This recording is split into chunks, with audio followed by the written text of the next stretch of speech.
I love playing football, but I don't like everything that comes with it a lot. Everybody back up. 4 suspects have been arrested for allegedly breaking into Cincinnati Bengals star Joe Burrow's mansion while he was playing on Monday Night Football. Do you like the attention? No, I hate it.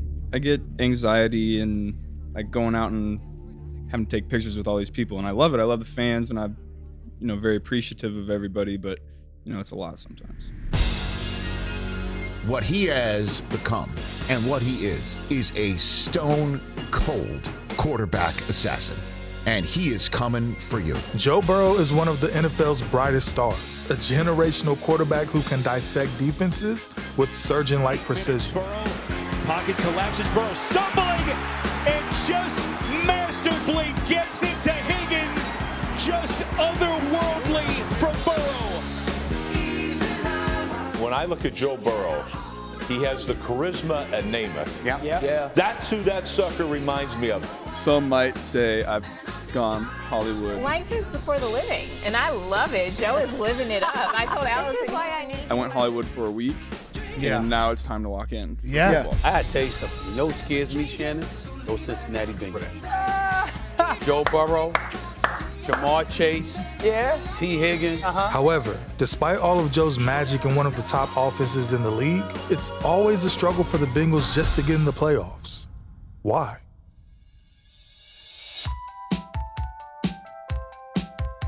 Okay, so by now we all know the Joe Burrow story. The Ohio kid who couldn't win the starting job at Ohio State transferred to LSU and turned himself into the greatest single-season college quarterback we've ever seen. This is 2019 LSU. This is Joe Burrow. Burrow throws over the top, and he's got it. Touchdown, Jamar Chase. Joe Burrow was the best player on the field. Joe Burrow locked up the Heisman and locked up probably a top 5 draft pick in the NFL. He led LSU to an undefeated season and a national championship, winning the Heisman Trophy in the most dominant fashion imaginable. It's a trifecta that very few have achieved. Win the Heisman, perfect season, national championship. Joe Burrow came out of nowhere. Joe Burrow had the greatest turnaround season in NCAA history, and it ain't even close. The first pick in the 2020 draft, the Cincinnati Bengals select Joe Burrow, quarterback, LSU. Cincinnati, a city starved for football relevance, took him with the first overall pick in 2020. He was their savior before he ever played a down. And from day one, he didn't disappoint. Pass is caught for the touchdown. Mike Thomas. On 3rd and 9, Colts bring pressure. They don't do that a lot. Airing it for T. Higgins on the sideline and a fingertip grab. And Higgins striding towards the goal line. Pulled down inside the 5 at the 2.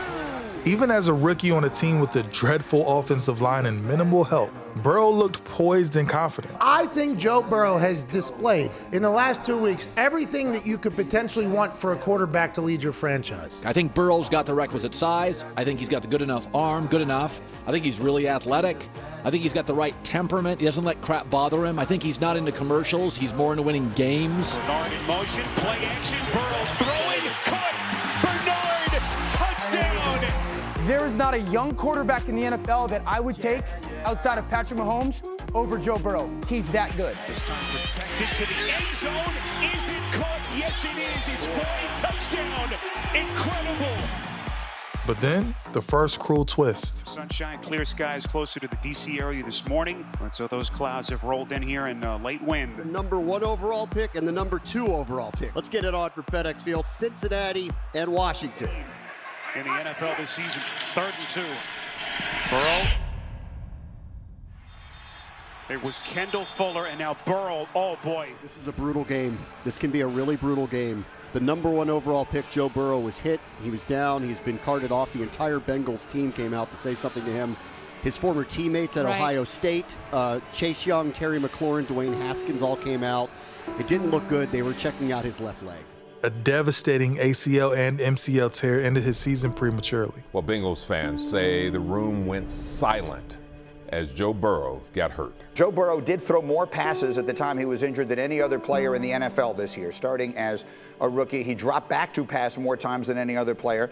I think it's going to be a terrible situation because it does. The Bengals haven't been in the playoffs since '91, and they were hoping to actually build this. For fan Jeff Bowling, the scene felt uncomfortably familiar. It brought back memories of the 2005 playoff game when Carson Palmer got hurt. And I'm like, here we go again. It almost makes you think that Cincinnati is cursed. Most young quarterbacks might crumble after such a setback, but not Joe. That next season, he came back even stronger in 2021. Well, we are fired up today here at Paul Brown Stadium on a great day for football with Joe Burrow at quarterback. 294 days after the horrific knee injury. Chase doing the gritty in the end zone. You said it. What's the first thing you said to me this morning about Joe Burrow? Joe Burrow is the best quarterback in football. Quarterback. Now, Chiefs fans, Patrick's the best player. Patrick is the most talented quarterback that has ever stepped foot on the NFL field.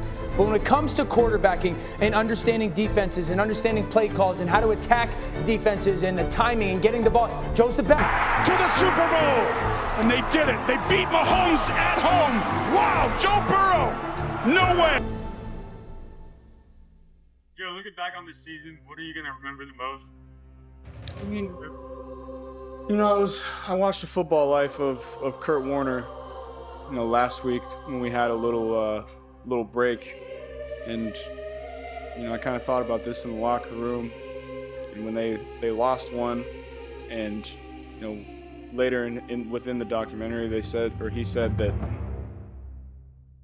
you know, they let it sting too much that they didn't celebrate what they accomplished. So, you know, obviously it stings, but you know, we had a great year. Didn't come out this last game the way we wanted to, but I think, you know, we still have something to celebrate.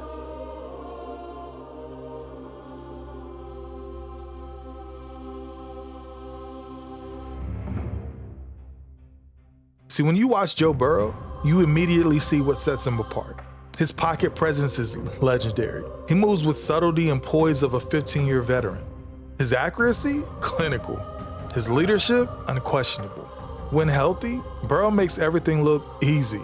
Slicing through defenses, finding Jamar Chase on deep shots, threading needles to T. Higgins over the middle. Burrow has lots of time, and there's Jamar Chase with the catch. Breaking tackles. Chase down the sidelines. Panthers chasing Chase. They won't catch him. He's a cold-blooded competitor with an uncanny ability to stay calm when the game is on the line. But here's the catch.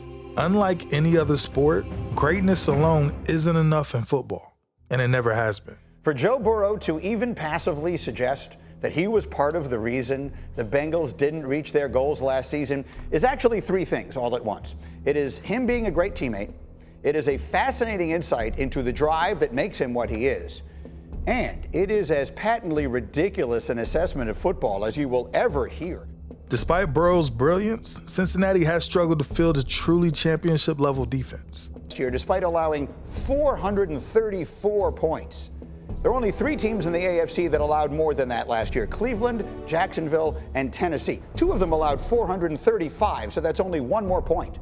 All those teams were terrible. The Browns and Titans combined to win 6 games, and they finished with the first and second picks in the draft. Burrow had the Bengals in contention on the season's final day. The Bengals have prioritized keeping Burrow's offensive weapons around.